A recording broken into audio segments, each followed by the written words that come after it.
India news Haryana, अपनी बोली अपना चैनल।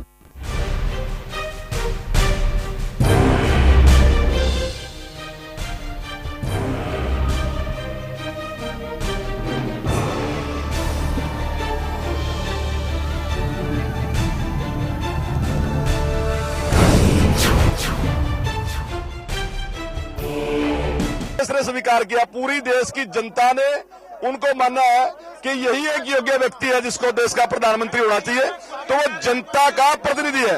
और जहां तक चौटाला साहब की बात है, उन्होंने कहा कि हम भी चाहते हैं कि मोदी बने, क्योंकि माहौल जो है मोदी के पक्ष में है। तो फिर अलग अलग क्यों लड़ रहे हैं? जब मोदी को बनना है इनेलो और आप क्यों नहीं आए? क्या केवल स्वार्थ की राजनीति के कारण आपको कम सीटें मिल रही थी?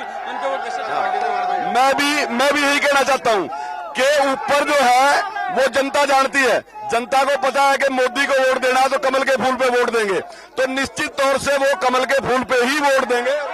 आपसे जानना चाहूंगा, जिस तरह की राजनीति यमुनानगर में देखने को मिल रही है, क्या लगता है वास्तव में मुद्दों पर आधारित राजनीति है या केवल एक दूसरे के ऊपर? बिल्कुल यतेंद्र, बताना चाहूंगा जिस तरह से आरोप प्रत्यारोप महज ये नेतागण यहाँ पर लगा रहे हैं। सबसे पहले अगर इनेलो की राज्य स्तरीय राजनीति की बात की जाए, राज्य स्तर पर ये लोग कहते हैं कि भाजपा के विरोध में इनके द्वारा उम्मीदवार खड़े किए हैं, जबकि इनका साफ तौर पर केंद्र में एक बात साफ तौर पर सामने आई है कि केंद्र में गैर कांग्रेसी जो नेता उनको प्रधानमंत्री यानी सीधे तौर पर नरेंद्र मोदी को भी समर्थन देने की बात कही। कहीं न कहीं दोगली नीति इनकी दिखाई देती है। वहीं दूसरी ओर अगर बीजेपी की बात की जाए, भिवानी महेंद्रगढ़ संसदीय सीट की बात की जाए या फिर दूसरी ओर सोनीपत सीट की बात की जाए, उन लोगों को टिकट दिया गया। आरोप तो ये भी लगे हैं कि कांग्रेस की बी टीम को लिया गया, यानी बीजेपी को कांग्रेस की बी टीम कहा गया है। कम से कम इनको ये बात जरूर इनसे जानना चाहेंगे किस तरह से हरियाणा में, क्योंकि कांग्रेस का एक तरफ ये विरोध की बात करते हैं, दूसरी ओर बीजेपी में कांग्रेसी उम्मीदवारों को लेकर किस तरह से ये जीत हासिल कर पाएंगे। आपसे मैं जानना चाहूंगा, बड़े करीब से आपने हरियाणा की राजनीति देखी है, लेकिन एनएलओ और बीजेपी के मुद्दे आपके सामने हैं, दोनों मोदी को बनाना चाहते हैं। ऐसे में किस तरह की टक्कर है? आम आदमी पार्टी का हाल दिल्ली में देख ही चुके हैं कि किस तरह से लोकपाल के नाम पर प्रोसेस फॉलो करना चाहिए, उसे फॉलो न करके सरकार गिरा देते हैं अपनी और चुनाव मैदान में आ जाते हैं। लेकिन एनएलओ रही है, कांग्रेस रही है, सब एक दूसरे के ऊपर आरोप प्रत्यारोप लगा रहे हैं, कहीं मुद्दे कहीं नहीं दिखाई दे। देखो, मुद्दे तो कांग्रेस ने कम से कम क्षेत्र के साथ तो भेदभाव किया ही है। जहां तक यमुनानगर जिले या अम्बाला कॉन्स्टिट्यूंसी का हिसाब है तो उसके साथ तो भेदभाव हुआ ही है। यहाँ पर डेवलपमेंट उस जगह की नहीं हुई जैसे रोहतक वगैरह में हुई है। जहां तक आप आदमी का पार्टी का प्रश्न है, वो यहाँ पे कोई ज्यादा प्रभाव डालने वाली नहीं है। यहाँ मुख्य मुकाबला है कांग्रेस का और भाजपा का रहेगा, लेकिन फिर भी भाजपा की लहर है। इनेलो भी जो है मुकाबले में कहीं कहीं नजर आएगी।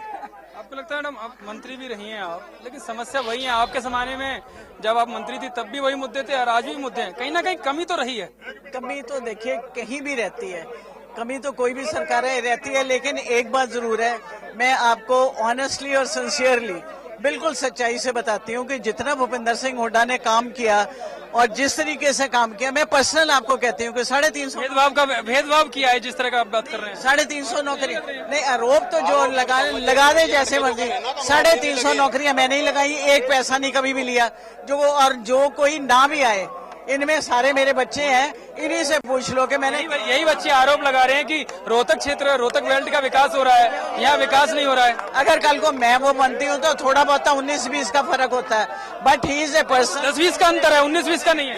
गरीबों के लिए बहुत काम किया और हर एक तरीके से, चाहे पेंशन है चाहे हेल्थ है। हेल्थ तो मेरे पास था, हेल्थ में सरकारी कॉलेज यहाँ पर है ना, सड़कों का भी ना दिखते नहीं। सरकारी कॉलेज छछरौली में जाकर देखो, छछरौली सरकारी कॉलेज है।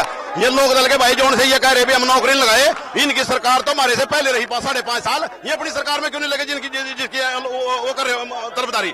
5.5 साल सरकार रही बीजेपी के लोक दल की, और 5.5 साल में ये अपने आप क्यों नहीं कह सकते हम 5 साल में? तो सिंह साहब पीढ़ियां चेंज हो जाती हैं। ये 14-15 साल के रहे होंगे, अब जाकर योग्यता के काबिल। मैं लिस्ट दूं 15 साल में आप, लेकिन कहियो इतने लड़के नौकरी यमुनानगर के लगे भाई साहब, कभी इतिहास में नहीं लगे कभी भी। मन्ने सारे एक बात बता दो, यो गुलाबी नोट कहाँ से आया?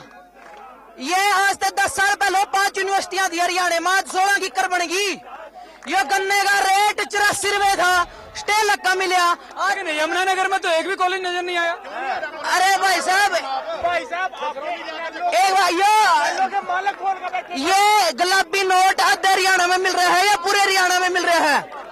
ये जोर से दाखिले हो रहे हैं, पूरे हरियाणा के बच्चे के हो रहे नहीं, पूरे इंडिया के बच्चों के दाखिले हो रहे हैं। ये सिर्फ हरियाणा के बच्चों के दाखिले नहीं आया इधर के। ऐसा है भाई साहब, एक मिनट, कांग्रेस सरकार में इन मैडम जी से पूछिए कि इन्होंने क्या किया। इन्होंने ये किया कि पहले तो गरीब जनता को उठाया, रेहड़ी वालों को, और दूसरा 13 आदमियों पे केस दर्ज करवाया इन्होंने, कांग्रेस वालों ने। और लोगों से मैं बात करूंगा, क्या लगता है कितने वादे पूरे करेंगे?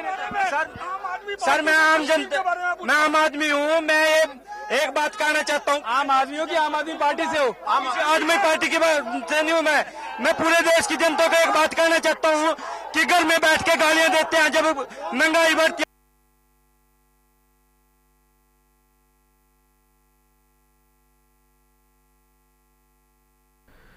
तो ये चौपाल आप देख रहे हैं यमुनानगर से कि काफी तीखी बहस हो रही है, आरोप प्रत्यारोप का सिलसिला वहां पर चल रहा है। बीजेपी, कांग्रेस, इनेलो और आम आदमी पार्टी के प्रतिनिधि वहां पर मौजूद हैं। आपको बता दें कि ये हम आपको आंकड़े दिखा रहे हैं 2009 के अंबाला एक आरक्षित सीट है और यहाँ पर कांटे का मुकाबला हुआ था कांग्रेस और बीजेपी के बीच, जिसमें कुमारी शैलजा ने बाजी मारी थी।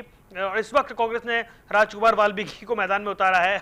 कांग्रेस की नीतियों को लेकर, नौकरियों से लेकर और विकास से लेकर तमाम मुद्दों पर लोग तीखी राय रख रहे हैं वहां पर, और लगातार जो कांग्रेस के प्रतिनिधि हैं वो पार्टी को डिफेंड करते हुए यहाँ पर नजर आ रहे हैं। लेकिन कुल मिलाकर जो बहस है वो ये दिखाती है कि वहां पर मुद्दे कई हैं और उसी के साथ साथ आरोप प्रत्यारोप का दौर काफी तीखा है। रेहड़ी पटरी वाले से लेकर शिक्षा तक और तमाम मुद्दे हैं, स्वास्थ्य से लेकर तमाम मुद्दों पर लोग अपनी राय रख रहे हैं। आरोप प्रत्यारोप वहां चल रहे हैं, एक दूसरे पर इल्जामात हो रहे हैं।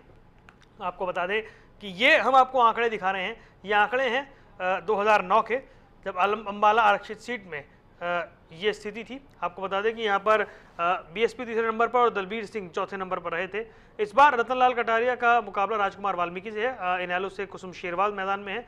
वहीं एसपी सिंह की बात करें तो वो आम आदमी पार्टी के प्रत्याशी हैं और डॉक्टर कपूर सिंह ये प्रत्याशी हैं बसपा के।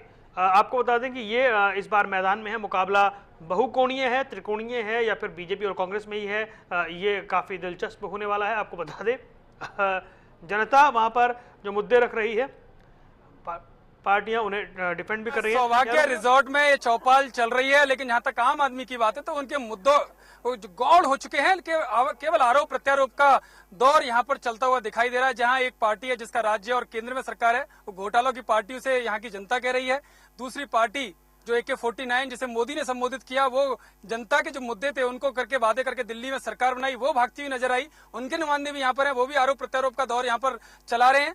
तीसरी और चौथी पार्टी है यहाँ जिन्होंने एक नेता के पीछे अपनी पूरी पार्टी के वरिष्ठ नेताओं को नजरअंदाज कर दिया, या संस्कार की बात करती है, डिफरेंस की बात करती है। वो कितने डिफरेंसेस उस पार्टी में वो साफ दिखाई दे रहे हैं, और एक पार्टी उसी डिफरेंसेस को साथ लेकर उसी के नेता को मुखिया बनाना चाहती है। लेकिन साथ में पर्दे के पीछे से जो खेल है वो मैं यहाँ पर दिखाना चाहूंगा। हालांकि उस पार्टी के भी मुखिया जेल में हैं भ्रष्टाचार के आरोपों के चलते। तमाम तरह के आरोप हैं, मैं और तमाम लोगों से बात करूंगा। सबसे पहले मैं आपसे जानना चाहूंगा कि क्या जो महंगाई की बात आ रही है, आपकी भी पार्टी सरकार हरियाणा में रही है जी।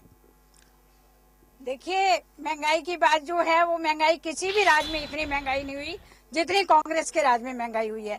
महिलाएं महंगाई से इतनी ग्रस्त हुई हैं कि आज महिलाओं को और कोई मुद्दा दिखाई नहीं। सरकार थी, कितने रोजगार मिले आपकी सरकार में हरियाणा के युवाओं को? मेरी सरकार में